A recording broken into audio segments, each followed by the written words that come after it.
On Friday, we saw stocks bouncing back. However, this chart shows there's a lot more downside in the stock market. When we come over and look at the fear and greed index, right now we have a reading of 11, and intraday during the live streams, we saw the fear and greed index drop down to a reading of 6. We actually go ahead and we look at the timeline real quick. We can actually see the lowest closing price that we had on the fear and greed index. Looks like it was right around 7. If you guys remember, going all the way back to April, we saw the fear and greed index actually bottom out at 3, which is the lowest reading I've personally ever seen for the fear and greed index. Then we come over and look at the most recent investor sentiment survey. What do we see? Well, the bulls only notched up 1 point from 31.6 to 32.6. The bears dropped off substantially from 49.1 to 43.6, and a lot more participants actually jumped on the neutral category, rising from 19.2 to 23.9. So what caused the rally out here in stocks? How were the bulls able to get saved before the SPY was able to make it all the way down here towards about 645? Well, a lot of that had to do with one man, and it wasn't Jay Powell this time, but it was a Fed official. Williams came out and basically said, you know what? We might have to go ahead and cut rates. If you guys remember earlier in the week, there was close to a 60% chance the Fed was not going to be cutting rates. Then after Williams spoke in the jobs data that we got this week, we can now see there's a 71% chance that yes, indeed, the Fed will be cutting rates in about 17 days from recording this video at the next FOMC meeting. Now, this chart is going to be a chart we most certainly want to keep monitoring in the near future. That's going to be the spread between the 10-year and the 2-year yield. When we see this really on the rise, we can see stocks starting to come under pressure. But before we talk about that chart real quick, even though I do not trade Bitcoin, let's come over and take a look at Bitcoin. This is going to be problematic. Bitcoin, I look at it as a risk on, risk off asset. I do not personally trade it myself. We can see Bitcoin smashing through the 100% ABC target, almost making it all the way down to the 1618. Now on the daily chart, the MACD indicator looks horrible at this point. Then we're starting to see articles like this. Popular crypto company files for Chapter 15 bankruptcy as Bitcoin crashes. Think about all the companies and funds out there holding Bitcoin like MSTR, and look at what's happening. MSTR falling off a cliff as Bitcoin is crashing lower. And I believe there is a ruling coming out in January-ish or so, which could actually cause MSTR and other firms that get a lot of revenue off of Bitcoin to basically get kicked off the indexes. And guess what happens when that occurs? You guessed it. The big money will then have to start dumping in stocks like MSTR. Now on Friday, when we come over and look at how the indices fared across the board, we can see all 4 indices that I currently watch were in the green. And when we come over and look at advancing issues versus declining, it was overwhelmingly to the bullish side at 74.8% of issues advancing on the day. Then we come over and look at the sectors. Every single sector was in the green on Friday. But then as we come over here and we look at the 1 week performance real quick, and we can see not so good. We only had 3 sectors in the green: communication services, healthcare, and consumer defensives. It's really no surprise we saw technology being the big laggard out there. And that can be in part thanks to NVIDIA. NVIDIA is well off this high. I'm kind of curious, from all-time highs down to the low this week, NVIDIA was down roughly 18%. And we look at the MACD indicator on the daily chart. The MACD indicator is not showing any signs of firming up just yet. Then we couple that with articles like this. University of Michigan's current conditions hit a record 40-year low. If we go ahead and we zoom this chart up here real quick, we can see right here, 51.1 is the lowest reading that we have seen in 48 years. And if the economy is truly thriving, the market's going to continue to make new all-time highs, and the AI bubble is not popping, then why are we seeing deterioration across economic data? If that wasn't bad enough, why trouble for the biggest foreign buyer of US debt could ripple through American bond market? And this is going to be problematic. And that's why I said, pay attention to the 10-year versus the 2-year yield. If the situation over in Japan shakes up our bond market a little bit, well, guess what? The stock market bulls are not going to be a happy camper. Now, early warning sign for that would be, we come over and look at the Forex pair, the dollar yen pair, and we can see it's been on one heck of a move. As it starts going up, once again, that is going to put pressure. And the problem that we're going to have is, even if the Fed wants to cut rates, what is going to happen if we don't have a buyer of our bonds? What do you think that's going to do for interest rates? They're going to have to raise interest rates to get people to want to go ahead and buy those bonds. And with interest rates rise, does that slow down or does that speed up the economy? Let me know your thoughts in the comment section down below. Now we come over, look at the Dow Jones versus the transportation index. Transportation index chart on the bottom, Dow Jones up here on the top. Now we've had this divergence playing out for quite some time between these two. And then recently we've seen the transportation index be able to break out of this declining trend line. And then we look over here at the Dow. Dow is now starting to roll back over. But now the question is, are we going to get back down below the trend line in the transportation index? For me, there's still a little bit more wait and see on that chart. Come over, look at the SPY versus HYG. Now we saw HYG really starting to firm up quite a bit.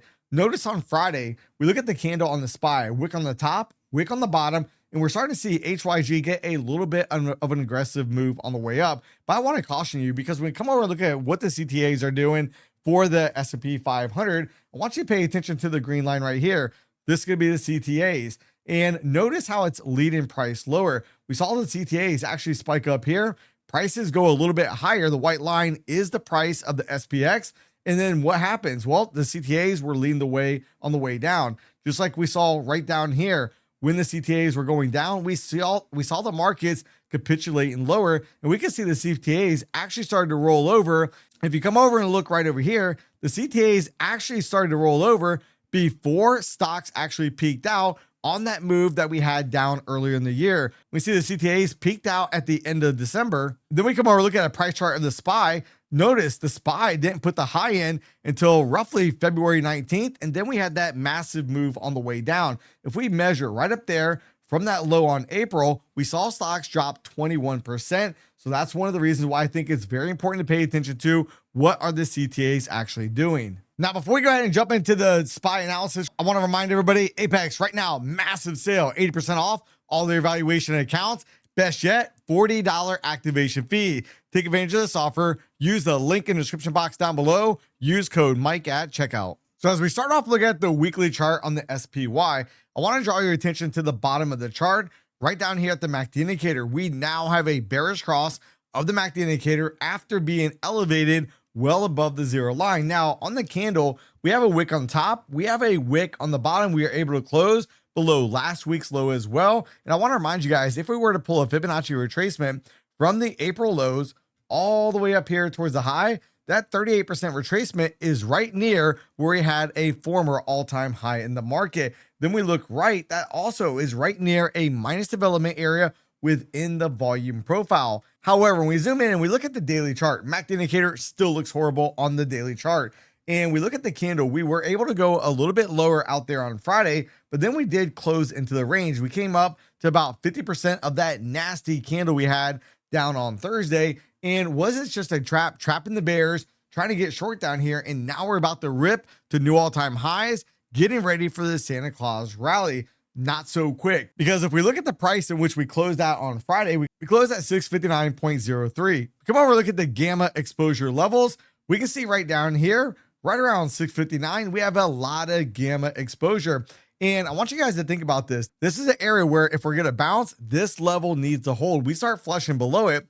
That's really going to open the door down here to about 650, all the way down to about 640 or so. If we look at this chart, 650, well, that would bring us right down to the 127 ABC pattern on the way down. 640 would be all the way down here, kind of in this next minus development area. Now, I do want to caution you guys, don't get too aggressive on the sell side of the market. Keep in mind, this week is going to be a holiday week. Typically around the holidays, the markets tend to be a little bit more bullish than bearish. We look over here on the 4-hour chart and you see that last 4-hour candle on Friday, a little bit of a wick on top of that candle. I want to go ahead and grab a Fibonacci retracement off the 4-hour candle from the high right down to the low, and notice we basically just wicked that 50% fib level and we started to come down. So this could actually set the stage for another ABC pattern down off the 4-hour chart. If we go ahead and we grab our Fibonacci extension tool, measure A to B, then the B to C leg is a corrective move, and we project down here for D. Notice where that completes at, right near that 640 price point. It actually completes about 639.84. So that's very interesting, especially as we couple that with the gamma exposure levels that we just spoke about. Now, we come over and start looking at the 30-minute chart. Notice this is dangerous, and we talk about this all the time on this channel. But if we stay down at these lower levels, MACD indicator got back towards the zero line. Could this be setting up nothing more than a recharge point for another leg lower? Now, where I will change my tune, if we can get back above the highs from last Thursday, then I'll look to then I'll be looking for the market to potentially start the trend up here just a bit. We look at the volume profile levels, we're closing kind of in the middle of the range. And then really, if we start breaking below value area low at about 655.72, watch out. I'm going to be looking for the market to go substantially lower. If we're going to get outsized moves in the market, what could be the catalyst? On Monday, no major economic news. On Tuesday, though, we're going to get the core PPI data coming out, along with retail sales, along with pending home sales, Richmond Manufacturing Index, and consumer confidence. Now, I don't like the fact that that says tentative. Then we scroll down to Wednesday, we're going to get the weekly unemployment claims, core durable good orders, preliminary GDP numbers coming out.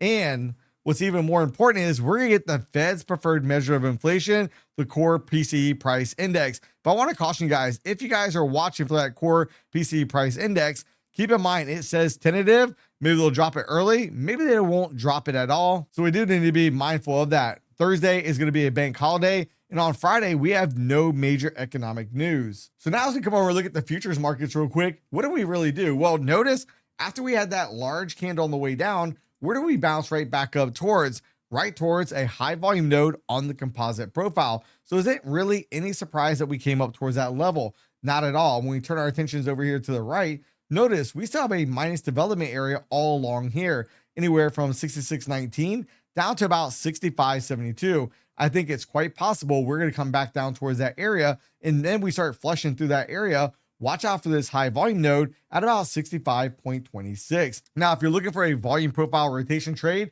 we need to be able to break above the weekly value area high at 66.99.75. Then if we start coming back down, I do not want to target the weekly point of control as target number one at 66.48 and 3/4. Instead, I want to pick off this high volume node right here, right around 66.72. Then I'd want to target the point of control. Then I actually I'd actually like to target right around 65.96.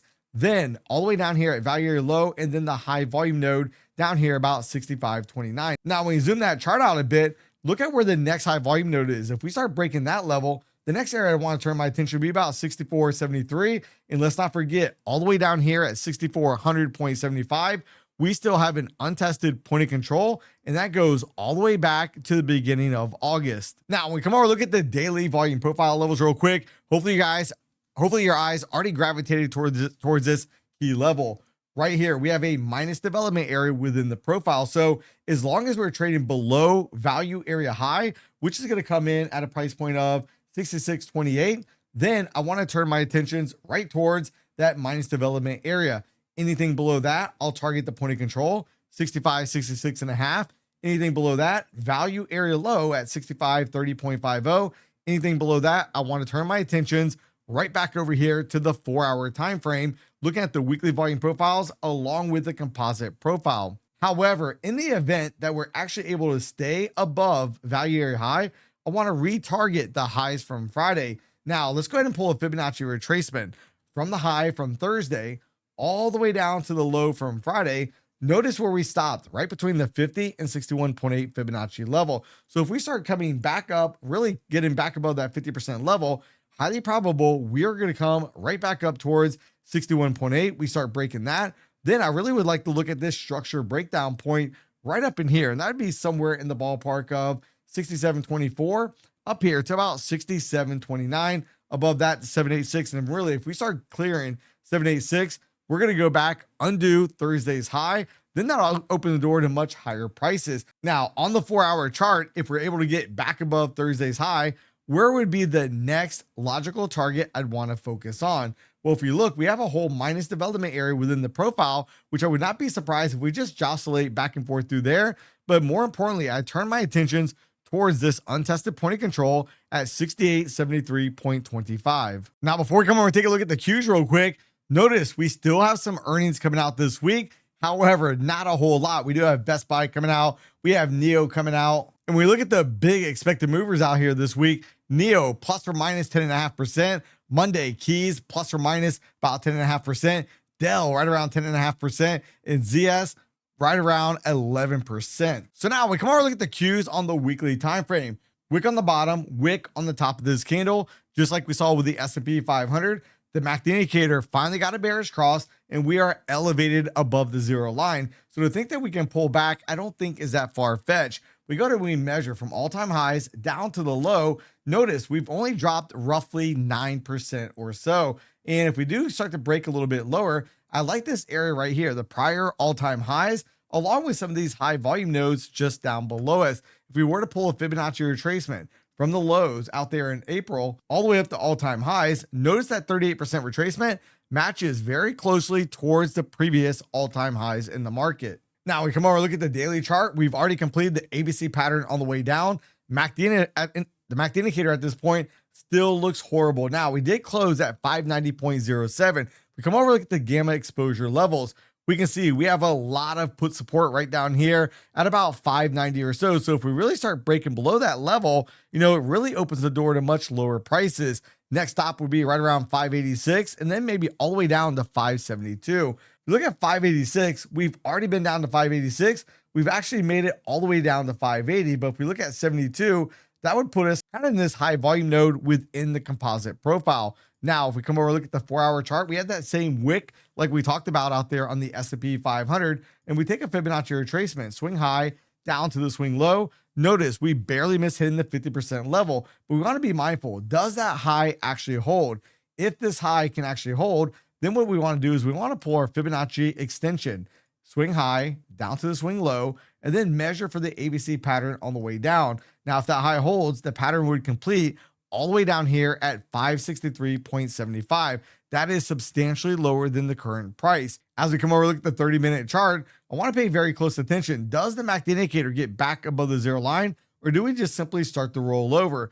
As long as we are trading below value area low at 591.48, I want to look for higher prices like at the point of control, value area low, or even the lows that we saw on Friday. And then if we start flushing below that, I want to start paying attention to some of the GEX levels, along with that potential ABC pattern that we mapped out on the 4-hour time frame. Now we come over and look at the futures markets. This week, we were able to take out this untested point of control at 24,073. And notice we are closing within value. But so if we look at value low, 24,201.75, the point of control, 24,719.25, and value area high, 25,000.25. And this could be critical. All right. Do we break below value area low and start coming back up? Or do we stay below it? If we break value area low and we stay below it, I most certainly want to look for higher prices. But in the event that we break value area low and we start coming back up, I want to play right back towards this structure breakdown point at about 24,377 to about 24,513. Anything above that, I'd want to target the untested point of control, 24,719. Above that, value area high. And if we break above that, look how high up on that down candle we saw on Thursday.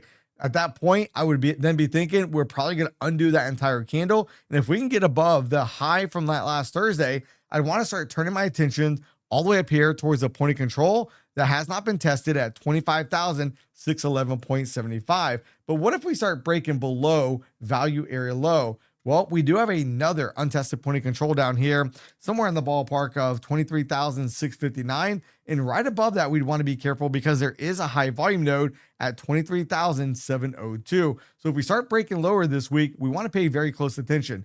Do we get below value area low? And more importantly, do we stay below it? Now, in the event we get some type of super rally to start the week off, if we get above value area high and we start coming back down, I want to play the point of control as target number one. I then want to look to target value area low, and then anything below that, I want to go ahead and focus on those lower targets we just spoke about. Now we come over and look at the daily profiles on the 30-minute chart. What do we have going on? Well, we're closing right above value area high. Value area high comes in at 24,329. As long as we stay above that, I want to look for the market to maybe come up towards this minus development area, anywhere from 24,403 to about 24,441. We get above that, I'm looking for the highs to come back and get retested from Friday. Then above that, we really need to pull a Fibonacci retracement all the way from the high of Thursday down to the low of Friday. And the next stop would really be right around the 61.8 level. Then we can really target any of these high volume areas of these little distributions within the profile. Keep in mind, we still have a structure breakdown point that we have not come back and tested yet. That would be all the way up here at 25,058 down to about 25,018. But I do not want to focus on this level yet unless we really start breaking that 61.8 Fibonacci level, because this could just be setting up another ABC pattern to the downside. To map that out a little bit better, let's come right back over here to the 4-hour time frame. We're going to go ahead and draw this out. A to B equals C to D, and we project all the way down here for D. That gives us a price completion, not only below that high volume node, below the point of control, below the next high volume node, 23,046, because it comes all the way down here, 23,174. So it's going to be critical. If we start getting back below value area high off the daily, I want to target the point of control. Below that, I want to target value area low. Below that, I want to target this untested point of control, 23,879. And then you guessed it, the ABC pattern would be in play as we have taken out that low. And I want to see, can we go down and take out some of those other targets, such as the high volume nodes, along with the untested point of control, and maybe go ahead and fill that ABC pattern to the downside. Now, if you've ever considered trading with Take Profit Trader, every trader must know this one rule. And to learn about what that rule is, watch this video right here.